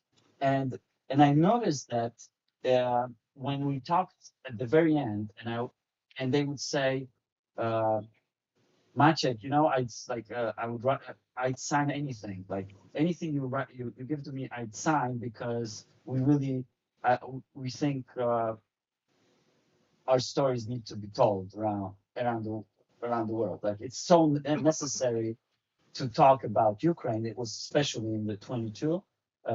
It, because we don't know if anybody is aware of what's going on in these occupied territories. So the fact that it was there, it actually, I think, helped some of these people to formulate these stories, but it also helped them tell these stories differently, structure them differently, because they were talking to, as if they were talking to a foreigner already, foreign audience. So they started their stories from the very from the very beginning, like, oh, I don't know if you know, but Russia invaded us. It wasn't like this before. We were peaceful neighbors, but we knew that this might come at some point. And then the whole story would start, and they felt that they need to explain it from the very very beginning with all the details, because to these people they had no idea how much we understand, like how much we know. Do you know that? Because all they were seeing was Russian propaganda, which was completely twisted. So they had this impression that it's the same kind of messaging that we have in Europe. And I don't know about your messaging in Slovakia. I know it's complicated now, but it, well, what they were thinking was that it's basically the same as the propaganda that was propagated by Russia in these occupied territories. And so what happened is this camera actually helped to have these stories being to structure them a little bit. They were they were taken out of this dialogue situation, and of course with, and as you know, in editing, the documentary film films are made in the editing phase. We did a lot to reduce my presence in the film and the kind of dialogue presence in the film, and to get this impression. And I don't know if this is something that you felt, but this was the goal that we wanted to achieve, is is making this feeling as if it was one big story told by all these people, one after another, and story that is not born out of some kind of conversation or dialogue with the driver, but it's a story that's kind of born out of thin air, out of this kind of solitude in the travel. This kind of feeling that we all have when we go in a car off for vacation, for example, and we look out the window and we think about what happened to us, and for them it's really it's the kind of grasping of the first thoughts of them realizing that they're becoming refugees, because most of these people, and it's actually, I realized this when I was arriving at the border at the beginning, they refused to treat themselves as refugees. They didn't even want to sign papers in Poland that would give them refugee rights, because they would tell me, but I don't feel I'm a refugee. I'm just coming here for a few weeks, and I'll be back, or a few days. And it was, for them, it was a very temporary situation, and it was against their pride to consider themselves refugees. And so this kind of thought process, which is, I think, you can best see it in the scene. There's a moment where the family of Sofika, it's the little girl with the paper, they come in the car, and I ask them where they want to go, and they don't know. They didn't think it through. So they got in the car, and they have no idea where they want to go, and there's this discussion starts: is Poland safe? Like, is this the place where they should go, or maybe they should go somewhere else? And we actually embark on the journey without knowing really where they want to go. And during the trip, I need to ask them questions and see where they really want to go. And at the end, they finally went to Warsaw. We found them a apartment in Warsaw, and till today they're there. And Sofika is speaking perfect Polish now. She's in Polish school. So a lot of these people are still in the places. Some of them have gone back. Some have gone further to Czech Republic, to Germany, to France. Sifa went to Germany, the Congolese woman, and many of them are actually traveling with the film and presenting the film in their respective countries now. But coming back to the story, and I wanted to finish on the background, because it was very important for us to understand how to make this film possible, but also to realize for me that this film needs to be done exactly in a way that doesn't alter what I was doing before. And we had, and you'll find this a lot when you start working on these, especially co-productions, or you start getting, a lot of producers on board. Everybody always has different ideas on the film, and we had a lot of discussions on how this film should be made so that it's understandable. We realized that it's probably going to be one of the first films about the war that's going to be out in Europe, and it proved to be, well, for example, in France, it was the first about the war in Ukraine. It was the first film in Cannes about the war in Ukraine, and in Poland as well. It was the first film in cinema distribution. And so with that, there was a lot of discussions of what should be in the film, and a lot of people were, especially, for example, the French, were calling me and telling me, you got to be in the film. You got to tell the story of how you become a volunteer, of how it's all organized, or why people are doing it, where are you going. Other people were saying, well, you have to put a map in the film. It has to start with a map. uh, or you gotta put names on the film of all the people, and then put the villages, uh, because we have to know that you are going to Bakhmut or to Soledar, because if you don't put it, then Ukrainians won't understand that it's actually that dangerous, because it might seem as a completely different village, because it's a difference if you're going to West Ukraine or or Donbass. But uh, uh, but at the end, and also there were these ideas of going and incorporating a lot of other footage in the film, news footage, footage from shelling, uh, shelling that we experienced, but also other bombings that were happening around, and in Zaporizhia and Kharkiv. And I realized that uh, the strength of this film lays, and I think the end of this kind of introduction that I wanted to make is is what happens sometimes out of coincidence. It's so, and this is what's great about documentary filmmaking, is that is when you really feel something, you something happened, a coincidence happened that allows you to have access, or allows you to start making a film, to see where its core value is, and to stay true to that. And this is what I was, and against all these conversations and all these recommendations of these of experts, I I decided that we are going to continue filming only in a way where it's not going to change the evacuation process. So we're not going to go and spend 1 day bringing people and 3 days going around and looking for nice destruction to film. This is like a lot of war films are made like this. They go, okay, so it's like journalistic work. Let's go where it's happening. Well, the bomb there, let's go there. Or we decided to stay on course with what I was doing, and I was already volunteering in a few organizations, like bigger umbrella organizations that had hotlines to which people were calling, and they were saying, "I want to leave now. I decided to leave. Can you send a driver?" And they would organize the groups, and I would go.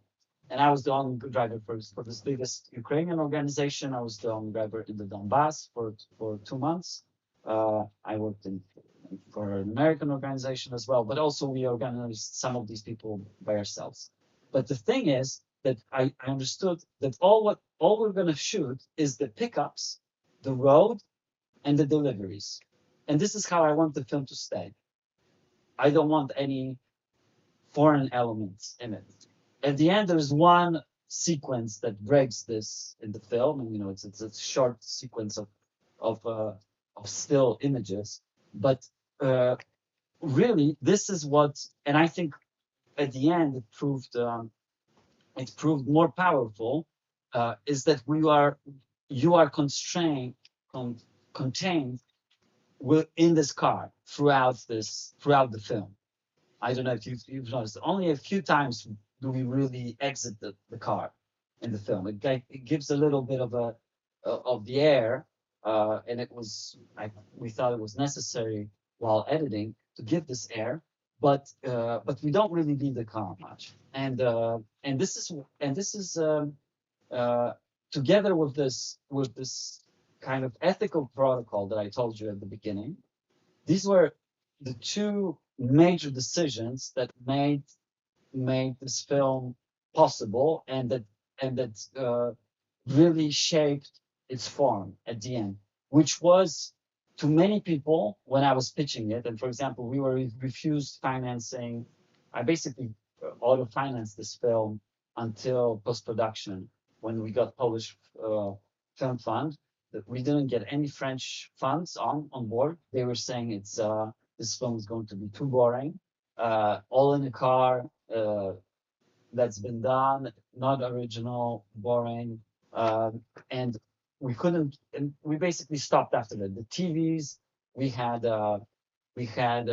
HBO and Canal Plus, that were interested, and then finally didn't get on board as well. It was, and I think what was great is we didn't wait for any of this. It's like we just did our thing. We the money, when it came, it helped in post production, which was a big part of the film. It was 1 year of editing, and it was a full year with 3 people in the editing team. So 2 assistants and 1 editor plus me. Except I was only in the second half of the year. I was present in the editing because I was still driving before, and this was and this proved it really gave us the possibility to do what I intended to do, but also something that stayed very, very, very close to how the film started, and how and true to the access that I got to this from these people. And I can freely say now that I'm it's not a film that we made on and use these people for our own purposes. I think it's kind of also the other way around. With the film, we're actually raising funds still, and just I was just in Ukraine 2 weeks ago. I drove an ambulance that we bought with the money that we raised from the film. So we're buying cars, we're actually financing an organization in Zaporizhia that is still doing these evacuations. It's young guys who are driving now in the places where I was driving at the beginning, and I kind of found myself in this new role of facilitating the financing for them, and basically the outcome of this very long intro I wanted to make is that well, what's super important, and I understood it, is that is you really you give yourself the time to understand really the essential part of what transpires out of the material that you started making. And I knew that what was the most important in and most fascinating, that's why I decided to bring this camera, is the fact that I was like a taxi driver, except I wasn't a taxi driver. And these people would randomly start telling their stories. Randomly, meaning anybody in the back could start at any given point in time. I never knew who it was because I didn't know these people. We didn't do any kind of research before. I had them always only once on the phone, and for a very short time, just to establish where the pickup is, how many kids they had, and how much luggage they have, and to tell them that there's going to be a camera present because we're filming the evacuation, which they understood immediately, because it turned out that for them it's absolutely normal, because most volunteers, they film themselves in Ukraine in some way, because that's the way they can prove to the people that are financing their missions that they're actually there. So for all Ukrainians, it was very, very natural that there was actually a camera there. And uh, and so uh, and so this really this is something that really helped me understand that what was essential was the conversations that were happening there, that anybody could start them, and for that I adapted everything else at the end. And this is why, for example, you see the camera doesn't move a lot in the film. It's almost all one shot, and that's because I wanted this camera to be as much independent from the GOP as possible, so that he didn't speak any Ukrainian or Russian, so that we're filming everybody at once all the time, and no matter who starts speaking, he'll be in the frame at all time. You understand what I'm saying? And thanks to this, we also caught these pretty strong moments in the film, like the moment where we have the Anna, who is from Mariupol, who tells the story of her father, who burned his hands while trying to take out the corpse of his dead wife out of a burning house, and she tells the story, and the women in front who have been joking all the way until then have not turned even once to look at the people in the back. All of a sudden they tune in and they start listening to what she's saying, and it finishes by one of them just completely falling apart and crying, but silently, from what she's hearing in the back. And there would be a lot of these interactions that would happen between them, and this is what we wanted to catch. And for that we used very simple means. It's a very wide shot. It's kind of a still shot, and we went to like miles in this one idea. Like I pushed it to the limits. So I would tell Virginia or Yura to keep the camera still for example, 4-5 hours straight. And we had times where they would fall asleep while doing it. But we bought enough cards. We had like 12 1 terabyte cards for the camera, which cost a fortune. So the most expensive part of the filming was in the cards and the workflow in terms of the data. And we had to switch them because we didn't have time to offload, because we were driving all the time. So we had to switch the cards, and we would have to have enough cards to shoot 10 hours straight. And that was the idea, that we could do it at any point in time. And so this is why the film is shaped this way. It's kind of, we thought it's going to be experimental. I don't know what your thoughts are. I mean, how accessible it was for you, but this is generally speaking the background of how the film was made. Maybe some of you have any questions. Yes, I would like to support you to ask, don't hesitate, don't be shy. And of course, people online could write the question to the chat, I was told, so I can see if you. All right. And we need to throw this. I need to run to another place. I just wanted to. Yeah, I need to run now. So I really wanted to tell you that it was amazing. Girl, thank you for doing it. It's really necessary. So great job. Thanks. Very boring. So. Good, I see. Microphone? Oh, nice. Okay. Doesn't work always. You have to be a good catcher. What's that? Oh, that's cool. Hi. So as you've been speaking, and I've been wondering, and this is perhaps not a question, but an invitation, if you could possibly share.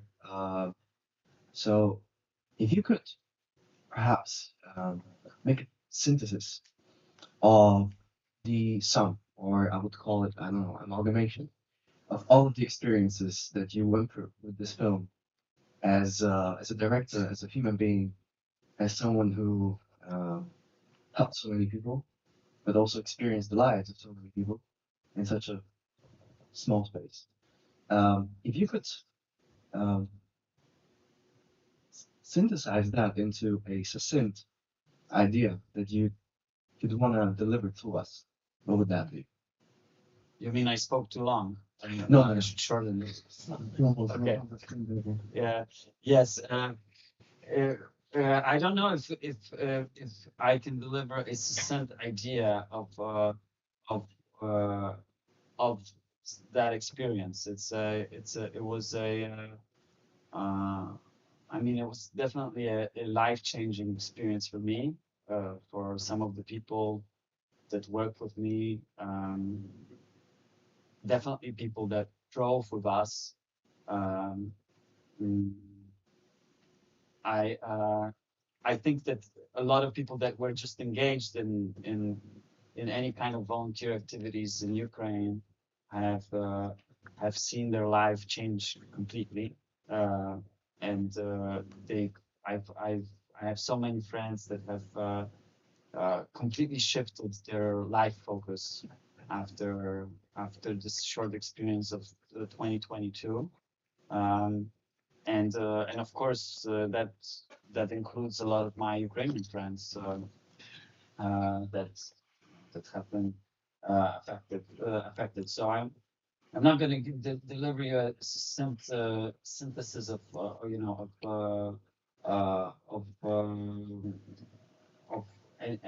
any kind of life changing motivational messages, but that's mm, what I can tell you is that uh, it's in any kind of film, it's so important to well, especially in terms of documentary that kind of that that is made on the boundary or very close to activism is to find a way in, and this is the access that activism gives you, but also a way out of it. You know, at the end, you have to be able to come back, make the film, move on, try to restore your life. And this is also very important. Uh, and some people are unable to do it. Some people are haunted uh, by conflicts with their protagonists. Um, and I can tell you a number of stories like that I've had happen to my friends who made films about activists. Films about activists that's a special genre of filmmaking. It's usually nobody's happy at the end, but um, here it was. It's what I was glad what happened was that this film kind of was so accepted by everybody that participated in it, and a lot of these people are still engaged in our film activities, and what's happening around the film. Um, so we have people, like I said, traveling with the film. They come to premieres. I'm in touch with many of the people that are there, not with everybody, but with many. So that's I don't know if that answers your question, but that's something I wanted to share. Yes, thank you. Anybody? Would you like to ask about cinema trans? What's cinema trans? Diagram, chciałem rozszerzyć rozmowę. Something. No. It was the idea of theoretical hypothesis of the schools, and it's a genre idea about cinema trans that you, like a filmmaker, Yeah. is something that's part of the situation and it's connected with the technological movements in Africa and so on. So it's a bit different, but I started, after this information, I started to think about the filmmaker, how also I was asked, because of my movie, some journalists asking, you was in something kind of situation, was you afraid? And I was not able to answer. I cannot remember. I felt some fear. And this is what I want to ask. There is person who is a citizen who wants to do something good for your close people or for your neighbors. There is filmmaker who wants to make some movie, some testimony for the world. And there is also human being in very bad circumstances. How is it working together? How do you combine it? Well, how many of you have seen 20 Days in Mariupol? Has that been you've seen? Okay. I mean, I recommend you see it. It's an amazing film. that is made out of material shot by journalists. So by people who are there with a mission uh, to observe and to film and to relate live to the world what's going on. And they decided on purpose to go to Mariupol because they knew that this is where Russia is going to hit first, and they were not wrong. And they find themselves uh, as the only journalists in the surrounded city. And they and this film, it starts out as kind of a typical film made out of the war by journalists. So you have, you're close to the war, you see atrocities. They're in the hospital, they're filming in the hospital. So you see everything, blood, death, kids, the worst of the worst. It's right in there. And it's so violent that some of the parts have to be blurred. And then very quickly in the film, they come out and they're on the street, and there's a woman and a man going with all their belongings on this little trolley, and they're visibly lost, and they have lost their houses, and they're trying to get away. Except we know that they're in a city that is completely surrounded, so they have no way to escape, and they're just lost in the middle of the street. And they come up to them, they're filming them, and they tell them and they ask them these journalist questions, where are you going? And the guy looks at them and says, I don't know. And then did you lose your house? And she said, yes. And then what is your name? And the man finally gets irritated, and he shouts, I'll tell you who you are. You're a journalist, you're a whore. And that's in the beginning of the film, directed by a journalist. And that's how it starts.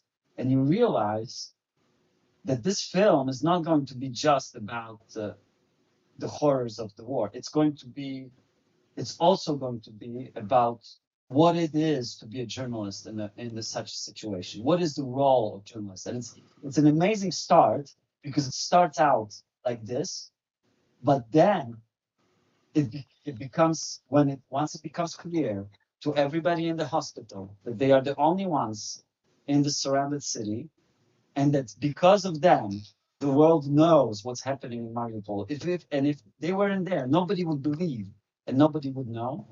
They become treated like superheroes within the hospital. And there's the policeman who drives them to this one place in Mariupol that still has internet connection, so that they can upload the data that goes then to CNN, that we all know. It's the first images of Mariupol, being destroyed, and they go risking their lives to that place where there's still internet. And you understand that the role of journalists is that's their role. Their role is not, they can't help. What can they do to help these people? And this is a question that I would get asked a lot, and a lot of my friends, filmmakers and journalists who went to fight in Ukraine, that's what they told me. Like they can't work anymore. Like they don't feel they can work. And Yura, who's the DOP for half of the film, who's a good friend of mine, who's Ukrainian. At the beginning, he wasn't ready to do any kind of filming. Just like me, he said, "I can't." He signed up to this kitchen. He was doing potatoes for the army. He wasn't interested. But and coming back to your questions, it's an internal decision. Where's everybody's got their boundaries. Some people decide they can't do it at all. They have to go and completely cut themselves out from journalism, from filming, and they have to participate. It's very hard to participate and to film and to tell the story. For me, it was also at the beginning, I couldn't imagine it. But everything I told you, and this was the longest, this is why it was so long, is all the whole background for me made it possible to combine both. But it was very hard because I was a driver. I couldn't really, I was the director of the film, but was I directing? We had this sign language between ourselves with but I wasn't really in control much aside of the conversations that I was leading. Okay, that's a lot, but I really, in the first place, I was the driver of these people, and like the first thing I needed, and the first thing always went was the map, and so we don't get lost, so we don't go to a place we shouldn't go. We don't hit the mines. We don't go across the checkpoint we shouldn't go across, and that was always the priority, and not the filming part. That came always second. So. You can have it the other way. I can imagine now. I'm trying to think, but you can have it that you're a filmmaker first, and you're setting up to make a film, and then you become an activist later on. We just met just before. What's his name? Andrei Vladimir Shmichek. So he's photographer. So he went to Ukraine as a photographer for daily Denigen. Yeah. So he went as a photographer to Ukraine, and as a photographer he realized that he's from Slovakia.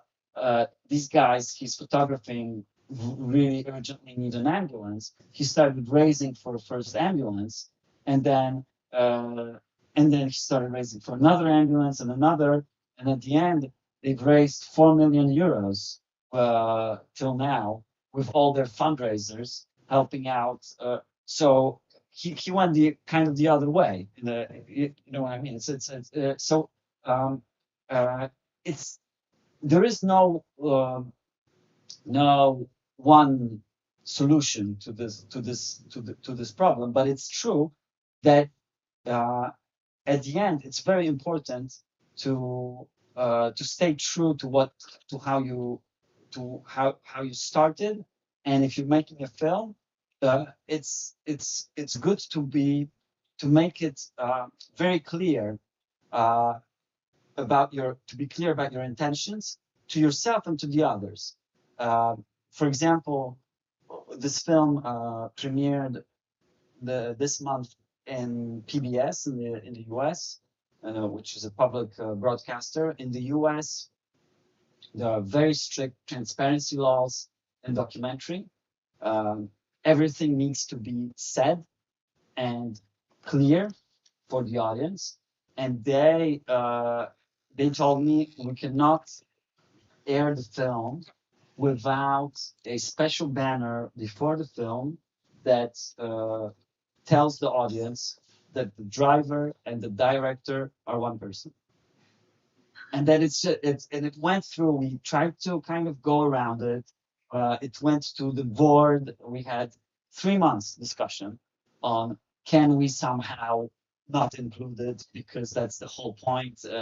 It's not no. It's like it's got to be there. And in a way I understand. Like it's something that for them it needed to be clear. So that we are not in a situation where the viewer feels manipulated. And I think documentary filmmaking has gone so far now, and it's become such a powerful genre, much more powerful than it used to be 20 years ago. You know, documentary films are going around winning the biggest festivals now, competing with fiction films. We've done that as well at many festivals, and what's and people more and more are more they have more requirements in terms of documentary, and one of the main requirements is staying away from manipulation. And of course, every film and every documentary is a manipulation of some sort. It is. It's are you? Is he teaching you something else? No.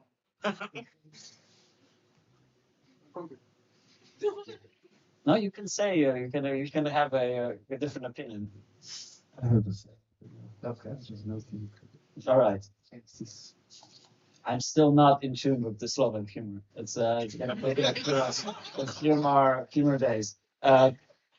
So it's always about setting the limits and seeing, and of course we got in this film we also had we have some kind of manipulations that were made. Um, mm, for example, we had mm, some of the well, there's one scene with the military that is shot that is not a scene that was shot during an evacuation. It's a it's just one scene, but it's an important one. With the Putin that is hanging on the guillotine. That was impossible to film like this. It was we could get we were imprisoned once. We were stopped on the for filming a checkpoint. So some of these checkpoints we found a method how to film them without being noticed.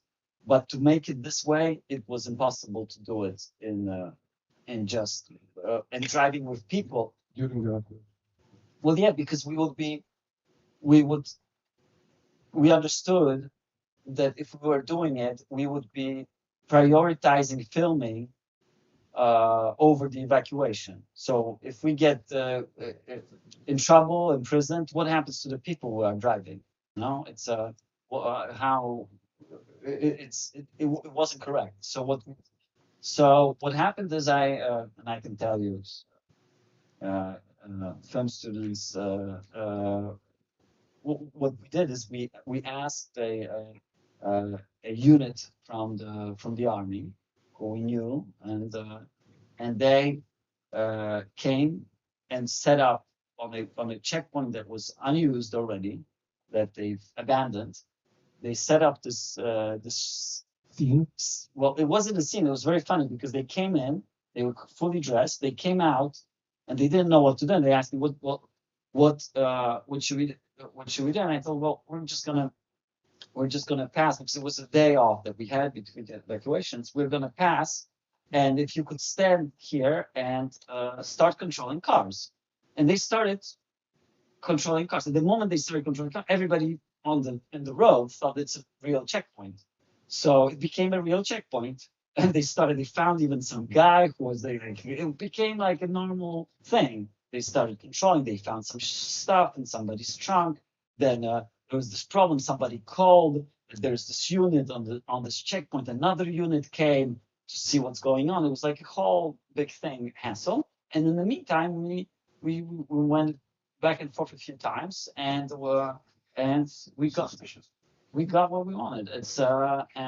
We needed this for I really wanted this because I saw a lot of these hanging Putins in the East. It was a thing at the beginning. In 22, they would put out these puppets of Putin all around hanging, and when you would approach these checkpoints late at night, with bad lighting, and you'd see this, it was something. There was something. It was more than Halloween. It was really, really scary, and at times, and we wanted to reconstruct that. And well, finally, I think it's only a day scene, but it's proper method in the documentary reconstruction. it's a proper. But we don't. I actually never talked about this in this film because it's the only part like that, and I don't think. I think it's a manipulation. So it's a manipulation that's, like I told you, that's very justified. Like you're reconstructing something, and if you were to film it, it's not because we had too little shooting days, or we're too lazy, or we didn't have enough budget, or it's none of the above. It's a very concrete argument for doing it this way and not any other. Yeah. We have to finish in 2 minutes. We have 5 minutes. Is there some question? No, I don't.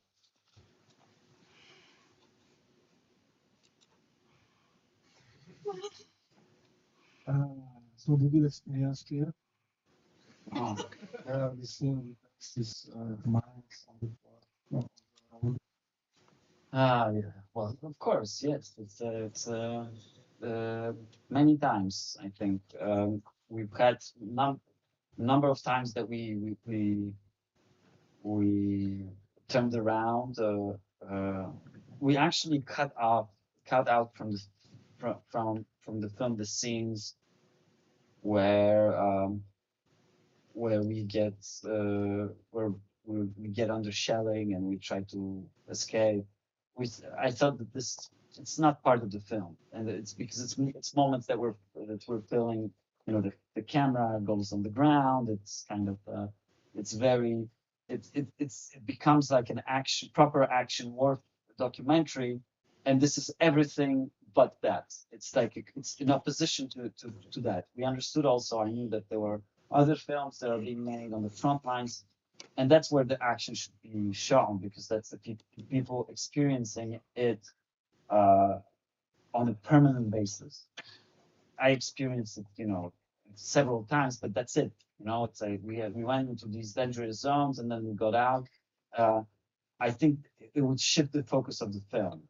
So it's not there. The mines are there, but also we took a milder, because actually we went through the mines at the end. Because the car was broken and I had to kind of come out, measure the distance, and just went through them because we couldn't turn back on that road finally. So it's normal thing, It's once you stop feeling fear, it becomes it becomes dangerous. You're putting in danger yourself and your crew. And this is a whole different topic. Is taking responsibility and risk management. This is in a war zone. When you're doing documentaries in difficult areas, it's a whole subject. Of what procedures to take, how to make sure that everybody's okay, that you all have the same kind of fear boundary, because that's not the case. Like the Polish DOPs I was driving with, their fear was, the fear factor would kick in much sooner than, for example, if Yura would push me to go, oh no, let's go, Severodonetsk, let's go, let's see what's going there. And I'm like, Yura, well, let's maybe talk to somebody before we can go on a road that nobody has taken in 2 days, and we don't even know if there's still Ukrainian units there. So, no, let's see it. Let's go. It's you got to be in this permanent kind of discussion of where is it worth to go. But for us, it was kind of different, because we weren't going just to film. We were going to we had, in this instance in Severodonetsk, we knew that there's a point where people were gathering, those who wanted to be evacuated. And but I had this rule that I first had to have them on the phone, and here I couldn't have them on the phone because there was no connection anymore. And going there to pick up people who might not be waiting for us because we don't know, we have no established connection, I thought it's too risking our lives just to go to kind of check on a place where there might be people that want to leave, and we might not find them, and we might not be able to reach them.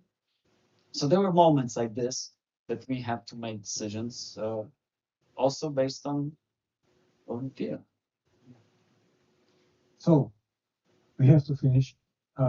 Thank you very much. Thank you very much for the festival, Archco Students Festival. Thank you very much for the One World Festival. Thank you for the distributor of the movie, for the edition, I have to say. And thank you, Maciek, for your visit.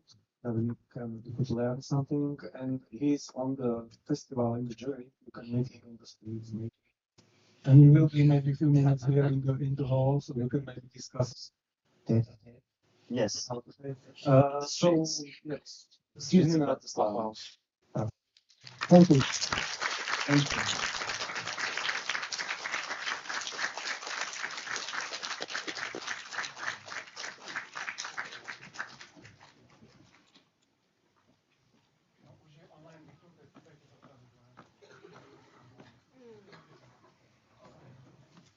The most important part, online is stuff.